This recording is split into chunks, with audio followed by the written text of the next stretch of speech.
Jorge, gracias por venir, ¿eh? Al contrario. Bueno, estoy leyendo, estoy por la mitad, tu libro Periodismo y Verdad, pero me gustaría plantear, porque además a mí me parece muy interesante que plantees los desafíos que tenemos hoy como periodistas, pero dentro de un contexto político.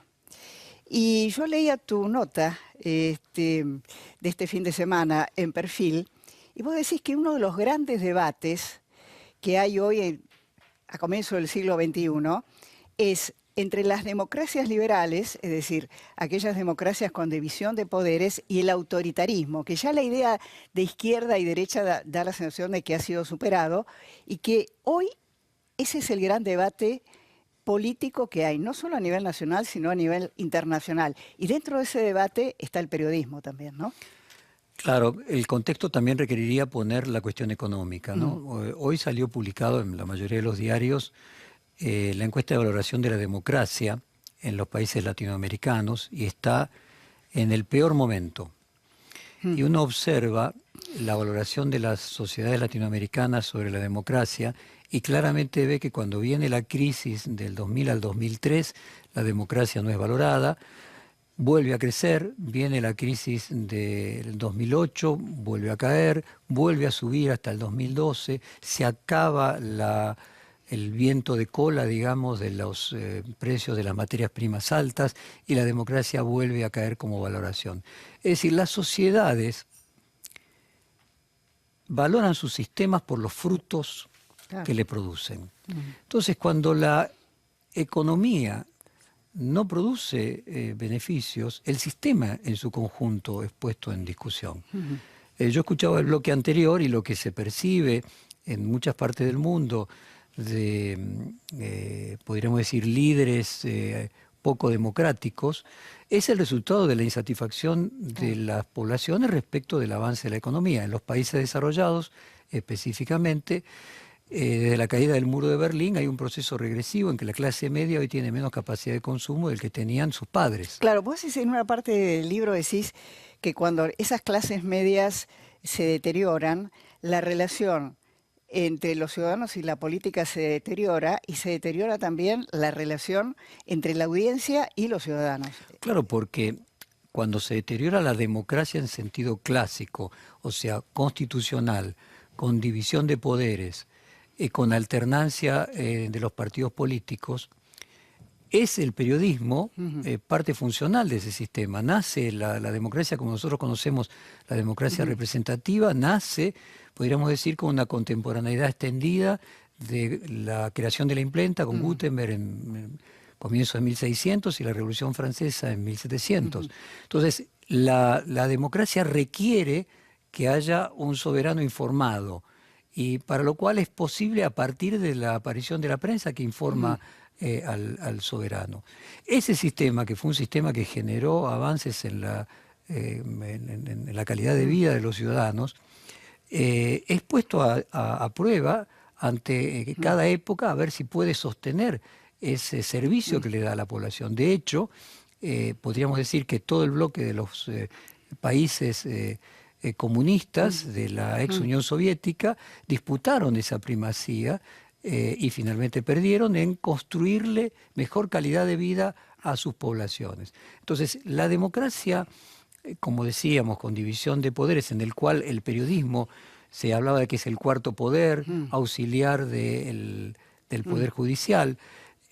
Cuando cae la democracia, cae la valoración del periodismo porque es parte de ese sistema. Ahora, hay otro tipo de democracia, es decir, hoy en día resulta poco imaginable modelos autoritarios duros, pero sí lo que hay elecciones, pero con un sistema en el cual la división de poderes no es tan clásica y se puede decir que no es mantenida de manera formal o de manera informal. De manera formal, por ejemplo, vos tenés digamos, el Partido Comunista Chino, que hay elecciones, pero la justicia no es independiente del Poder Ejecutivo, y de hecho los jueces son nombrados por el Partido Comunista y un solo partido. O tenés sistemas un poco más híbridos como el de Putin, en donde el grado de autoritarismo y está un poco más disfrazado. Y tenés, obviamente, a siglos de distancia en Estados Unidos, donde Trump se pelea con la justicia. Pero lo que está en discusión, finalmente, en las democracias delegativas, es que este sistema liberal de constitucionalismo, división de poderes, no es tan eficiente para producir las ventajas económicas. O sea, que yo esto lo hablaba hace una semana en radio con Susana Malcorra, ¿no? Y me decía, porque yo le planteaba lo mismo, y ella me decía, fíjese Clara, que en realidad el mundo, la gente, tal vez las empresas o Wall Street, todavía no se ha recuperado del 2008, de la crisis del 2008. Esto tiene que ver también con lo que pasó, que lo creemos muy lejos, pero que ha dejado un tendal de heridos. Y por eso lo que vos señalás, Claro, ¿no? 2008, 2000. 2000 también. Claro. Entonces lo que vos te encontrás es que por primera vez los hijos tienen un nivel de vida inferior que sus padres. Entonces el estado de bienestar que producía un sistema democrático que podríamos decir ininterrumpidamente de la Segunda Guerra Mundial en adelante produjo verdadero crecimiento de la calidad de vida de las personas, detuvo ese progreso a partir de la caída del muro de Berlín. En gran parte probablemente también porque desapareció la amenaza de un sistema alternativo, que era la economía planificada de la ex Unión Soviética. Y hoy todo el mundo tiene el mismo sistema económico, con matices obviamente, pero hoy no se discute el sistema de economía planificada o capitalismo. Las variantes tienen que ver con el sistema político, un sistema político con división de poderes, con alternancia de partidos políticos, y los que tienen división de poderes y alternancia de los partidos políticos en el poder tienen periodismo libre. Los que no tienen periodismo libre. Y en este contexto, ¿cómo ves a la Argentina de hoy? Mejor que el promedio de lo que estamos hablando en el mundo. ¿Sí? Mejor que el promedio. Mejor, claro, porque Argentina... a ver, lo que podríamos decir, lo que te voy a plantear Porque es... económicamente no estamos bien. No, estamos hablando ahora de la cuestión política y de la libertad de prensa y del periodismo. Sí. Yo creo que y me parece que además hay que distinguir la eficiencia de la democracia para producir mejoras en la calidad de vida en los países desarrollados de los en vía de desarrollo. O sea, podríamos decir que un obrero industrial en Estados Unidos hoy gana menos que su padre, mientras que un obrero industrial en los países del tercer mundo no gana menos que su padre, y en los países asiáticos gana más que su padre. Entonces, hay que entender las diferencias en la distribución de la renta. Es cierto que desde el 90, 91 aquí, en los países en vía de desarrollo, la capacidad de compra de la clase media se ha reducido, como también es cierto que en los países más pobres hay 2.000 millones de personas que salieron de la pobreza. Estamos hablando de los países centrales. Yendo a la Argentina en particular, nosotros ya tuvimos nuestras experiencias, podríamos decir, de sistemas que discutían la división de poderes y lo que el politicólogo O'Donnell denominaba como democracias delegativas. Democracias delegativas en el sentido de que la población delega en el líder la conducción.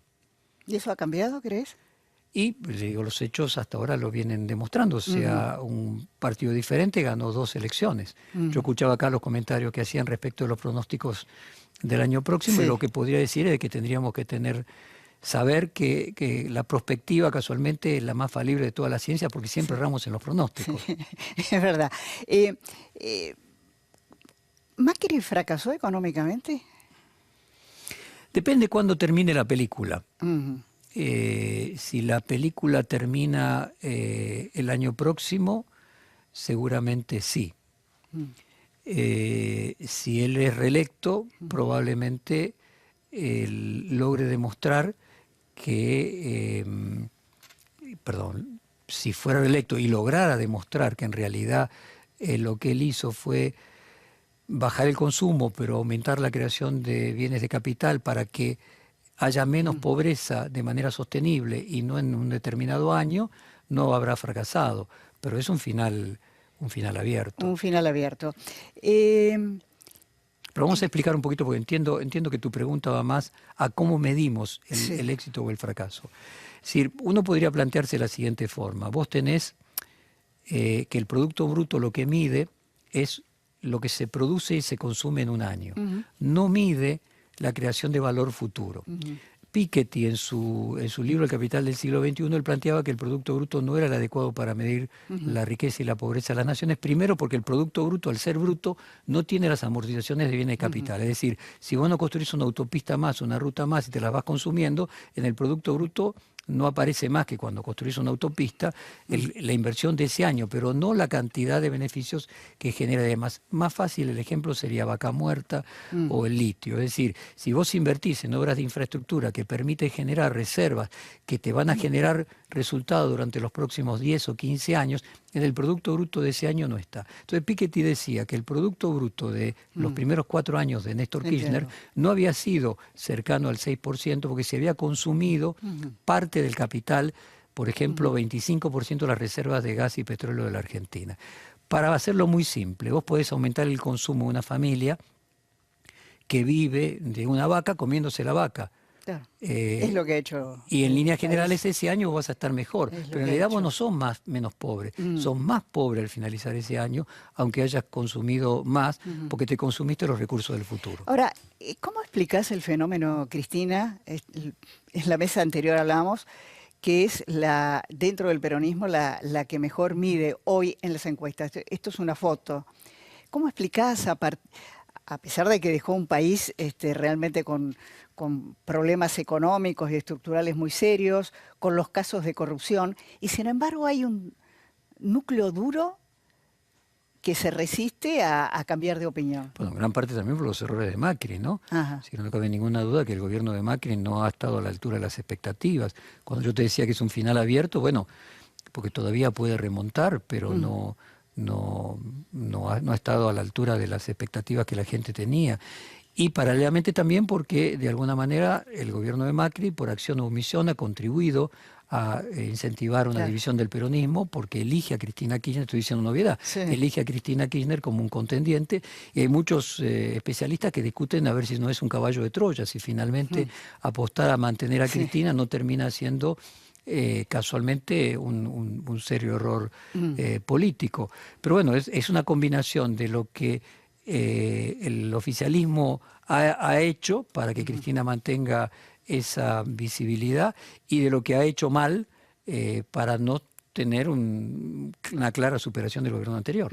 Jorge, ¿cómo es el periodismo, ¿no? Que tras los años de kirchnerismo ha sido zarandeado, y creo que uno de los datos que incorporó el kirchnerismo es cuestionar la profesión misma? Porque siempre, bueno, yo tengo muchos años en el periodismo, siempre ha habido críticas, prohibiciones, pero acá lo que se cuestionó es la actividad misma del periodismo.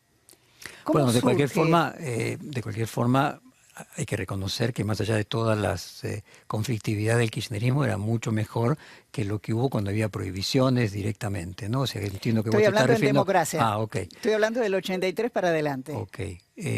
No, sí, del 83 para adelante fue la peor época, sin duda.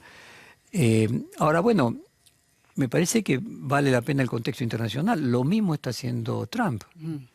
Lo mismo hace Bolsonaro con Fola de San Pablo, lo que demuestra que era lo que planteábamos antes, dos sistemas, o sea, economía capitalista, con distintos grados de intervención del Estado, pero economía capitalista. Entonces la discusión hoy pasa por si la democracia es una democracia liberal de división de poderes o una democracia delegativa. Si es una democracia delegativa, hay que restarle poder a los otros poderes, al legislativo, al judicial y al supuestamente simbólico cuarto poder. Entonces la crítica, la discusión respecto de por qué el periodismo tiene, si vos querés, la capacidad de mediación, no es un tema ni de derecha ni de izquierda, es un tema de aquellos que creen que en realidad para lograr los resultados que buscan es necesario un recorte de la división de poderes, o sea que el poder ejecutivo tenga mayor poder. Te paso al tema Bolsonaro, te he escuchado. A mí me parece que en general los analistas argentinos o en televisión, no se comprende demasiado. Y vos decís que la realidad política de Brasil es muy compleja. Y este fin de semana leí un reportaje a Enrique Cardoso que decía, no es un fascista, es un autoritario que no sabemos muy bien qué es lo que va a hacer. Vos tenés conocimiento de Brasil, ¿cómo lo ves? Bueno, lo primero es que es una lástima que Fernando Enrique Cardoso haya ido progresivamente perdiendo la lucidez que tenía en el pasado eh, y no haya podido vencer al tiempo y al envejecimiento, Sí, y su partido, que era un sí, partido realmente muy meritorio, haya quedado reducido a 4% de sí, los votos. O sea, hay un paralelismo entre lo que le pasó al radicalismo en determinado momento, ¿no? O sea, es una lástima, porque Fernando Enrique realmente era una figura sí. hermosa en todo sentido. Eh, y casualmente no es ilógico que Brasil tenga tantos buenos sociólogos. Argentina tenía tantos buenos psicólogos y Brasil tantos buenos sociólogos. De hecho, Fernando Enrique es sociólogo. Sí. Porque bueno, es un país que tiene una complejidad, un tamaño muy fuera de lo normal, Mm, empezando por su territorio, ¿no? Un mm, territorio de 11 millones de kilómetros cuadrados, es un territorio equivalente al de Estados Unidos, para tener una mm. dimensión geográfica, 4 veces la Argentina. 4 veces la Argentina actual, pero 8 veces la Argentina de nuestra Constitución cuando el país se independiza, porque cuando el país se independiza la Patagonia estaba totalmente inexplorada y Mm, Argentina terminaba poco más allá de La Plata. sí, Entonces la construcción de Brasil como nación es una construcción monumental, era un sí. imperio. Luego está la construcción de la población, o sea, una cosa es el territorio y otra cosa es la población. Nosotros tenemos formaciones de población muy distintas. Ujú, El componente de inmigración africano que tiene mm, Brasil es incomparable. El hecho de que tenga 210 millones de habitantes da una mm, dimensión. Brasil mm. crece, por ejemplo, una Argentina entera cada 15 años. Entonces, la realidad que te produce una población de 210 millones de habitantes, un territorio de 11 millones de kilómetros cuadrados, modifica la política. Por ejemplo, en el federalismo, que un juez como Moro, desde una pequeña, Sí, mediana ciudad del interior sí. de Brasil, pueda ser quien lleva adelante el Mm, enjuiciamiento de la figura política más importante de las mm, últimas décadas y expresidente mm. de Brasil. Inimaginable en la Argentina, donde nosotros tenemos un centralismo de que solamente los jueces de Comodoro Pi pueden Sí. juzgar al Poder Ejecutivo. O sea, vos fíjate simplemente cómo la geografía, nada más que eso, modifica la política. Mm, Entonces los análisis que hacemos cuando traducimos sí. literalmente Lo hacemos no con las tienen en cuenta, categorías. claro, no tienen en cuenta de que hay cuestiones de fondo que modifican totalmente Ujú, las categorías con las que nosotros jugamos nuestros vecinos. ujú. Un aspecto que a mí me interesó muchísimo en tu libro es cuando vos marcás el tema de la verdad. Ujú. Y la pregunta es, ¿el periodismo puede llegar a la verdad? Bueno, parte fundamental de ese trabajo, de ese libro, lo que trata es de reconstruir un concepto de verdad Sí. para que podamos sustentarnos en ellos y distinguir qué es periodismo de lo que no lo es. Podríamos comenzar por algo básico, que es la discusión de la verdad. No es sobre el periodismo. La discusión sobre la verdad es una discusión clásica del siglo XX Sí. que ha puesto en duda el criterio duro de verdad. O sea, hoy Mm, sabemos que en realidad aún las verdades científicas son verdades en función de los sistemas que tenemos para medir tecnológicos en cada momento esa realidad, y se mm, modifican a veces con las décadas, a veces con los siglos. Lo que dábamos por absoluto pasa a ser relativo. Esto afecta al periodismo. ¿Y por qué afecta al periodismo más que a otra forma de comunicación?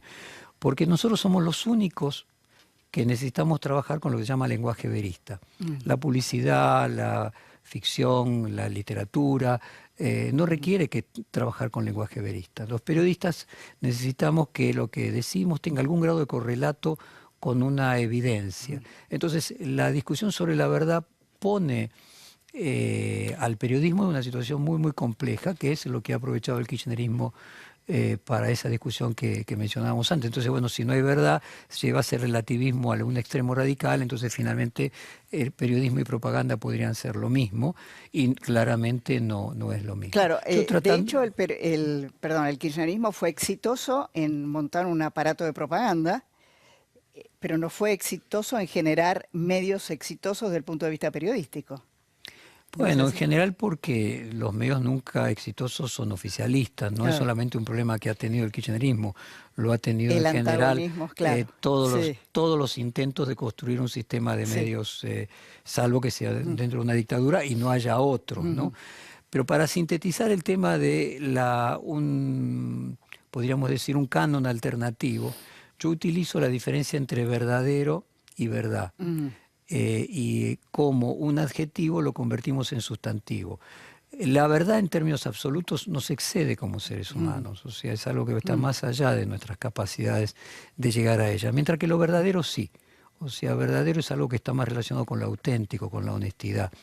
Y puede haber hechos verdaderos contrapuestos, o sea, puede haber distintas personas que honestamente tengan visiones de la realidad diferentes y no estén mintiendo. Entonces, parte de la búsqueda de cerrar esa grieta tiene que ver con reconocer que el otro no está mintiendo cuando tiene una interpretación distinta sobre los mismos hechos. Es un Los desafío hechos pueden grande ser hoy los eso, mismos. Los hechos pueden ser los mismos y las interpretaciones honestas pueden ser diferentes. Podríamos decir, hay una crisis económica en la Argentina, esto es un hecho Sí. objetivo. Unos pueden decir es por culpa del gobierno actual, otros pueden decir es por la herencia del gobierno anterior. Y ambos pueden, con distintos argumentos, sostener una parte de la verdad, porque finalmente ambas confluyen en una verdad que no tiene solamente una pincelada. Ese es un desafío de no solo del periodismo, sino también de la política argentina. Así es. Es uno de los grandes desafíos, reconocer que el otro puede tener una parte de verdad. Así es. Y otro de los elementos que tiene que ver con lo verdadero o no verdadero es, suceden muchas cosas al mismo tiempo. Vos elegís qué es de lo que está sucediendo aquello que integre la agenda. Entonces un medio puede poner mucho foco en la crisis económica, otro mucho foco en los juicios por corrupción. Los dos hechos son verdaderos. Ahora, el sesgo en un sentido o en el otro hace que finalmente vos tengas una subjetividad que te acerque a la propaganda y no al periodismo. Jorge, muchísimas gracias por haber venido. Al contrario, gracias a vos. Nos reencontramos la próxima semana.